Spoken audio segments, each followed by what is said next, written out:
पाकव्याप्त जम्मू काश्मीरमधल्या दडपशाहीकडे संयुक्त राष्ट्रांनी दुर्लक्ष केल्याबद्दल भारतानं नाराजी व्यक्त केली आहे. विवादांच्या शांततापूर्ण निराकरणासाठी यंत्रणा बळकट करणं या विषयावरील संयुक्त राष्ट्र सुरक्षा परिषदेच्या खुल्या चर्चेदरम्यान बोलताना संयुक्त राष्ट्रांमधील भारताचे स्थायी प्रतिनिधी राजदूत पी हरीश यांनी भारताची भूमिका मांडली.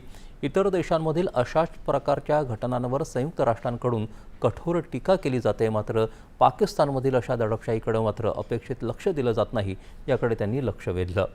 या चर्चेदरम्यान जम्मू काश्मीरबाबत पाकिस्ताननं केलेल्या विधानांना उत्तर देताना पी हरीश यांनी पाकव्याप्त जम्मू काश्मीरमधल्या लोकांचे हक्क पद्धतशीरपणे दडपल्याचा आरोप केला.